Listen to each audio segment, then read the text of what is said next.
हम पुकार पुकार के बोल रहे हैं सर, आदमी लोग सुन रहे नहीं है। ये तो जादू वाला तेल नहीं है, ये 108 जड़ी बूटी का तेल रहता है।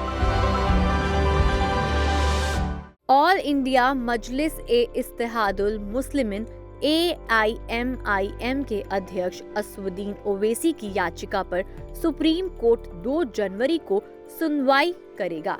कुछ वक्त से मंदिर मस्जिद का विवाद चल रहा है, जिसके चलते ऑल इंडिया मजलिस ए इत्तेहादुल मुस्लिमीन AIMIM के अध्यक्ष असदुद्दीन ओवैसी की याचिका पर सुप्रीम कोर्ट 2 जनवरी को सुनवाई करेगा।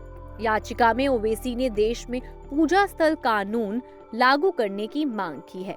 ओवैसी ने अधिवक्ता फुजैल अहमद अयूबी के माध्यम से 17 दिसंबर को याचिका दाखिल की। ओवैसी ने अपनी याचिका में केंद्र सरकार को कानून को प्रभावी आवेदन सुनिश्चित करने का निर्देश देने की मांग की है। ओवैसी के वकील ने हवाला दिया कि कई अदालतों ने हिंदूवादियों की याचिकाओं पर मस्जिदों का सर्वेक्षण करने का आदेश दिया था। उधर मुस्लिम पक्ष की दलीलों में सांप्रदायिक सौहार्द और मस्जिदों की मौजूदा स्थिति को बनाए रखने के लिए 1991 के पूजा स्थल कानून को लागू करने की मांग की गई है। हिंदू पक्ष का दावा है कि आक्रमणकारियों के हमले से पहले इन स्थानों पर मंदिर थे। कई याचिकाओं में पूजा स्थल कानून की संवैधानिक वैधता को चुनौती दी गई है। इसके खिलाफ ज्ञानवापी मस्जिद प्रबंधन समिति ने शीर्ष अदालत का रुख किया है। समिति ने मथुरा में शाही ईदगाह मस्जिद, दिल्ली के कुतुब मीनार के पास कुअल उल इस्लाम मस्जिद, मध्य प्रदेश में कमाल मौला मस्जिद समेत अन्य दरगाहों से जुड़े दावों को सूचीबद्ध किया है।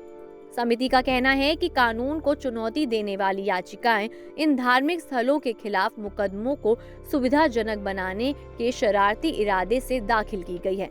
12 दिसंबर को मुख्य न्यायाधीश संजीव खन्ना की अध्यक्षता वाली पीठ ने कई याचिकाओं पर सुनवाई की और सभी अदालतों को नए मुकदमों पर विचार करने और धार्मिक स्थलों विशेषकर मस्जिदों और दरगाहों पर पुनः अधिकार के लिए लंबित मामलों में अंतरिम या अंतिम आदेश पारित करने पर रोक लगा दी थी। सुनवाई के दौरान पीठ ने कहा था कि चूंकि मामला इस अदालत में विचाराधीन है, इसलिए हम ये समझते हैं कि कोई नया मुकदमा दर्ज न किया जाए। सुप्रीम कोर्ट ने हिंदू पक्षों द्वारा दायर लगभग 18 मुकदमों की कार्यवाही पर रोक लगा दी है। इनमें वाराणसी में ज्ञानवापी, मथुरा में शाही ईदगाह मस्जिद और संभल में शाही जामा मस्जिद समेत 10 मस्जिदों की सर्वेक्षण की मांग की गई थी। विशेष पीठ में न्यायमूर्ति संजय कुमार और न्यायमूर्ति KV विश्वनाथन भी शामिल थे। पीठ ने 6 याचिकाओं पर सुनवाई की। इसमें एक याचिका वकील अश्विनी उपाध्याय की है। उन्होंने पूजा स्थल अधिनियम 1991 के विभिन्न प्रावधानों को चुनौती दी थी। उनका तर्क है कि कानून के प्रावधान किसी व्यक्ति या धार्मिक समूह के पूजा स्थल को पुनः प्राप्त करने के लिए न्यायिक उपचार के अधिकार को छीन लेते हैं।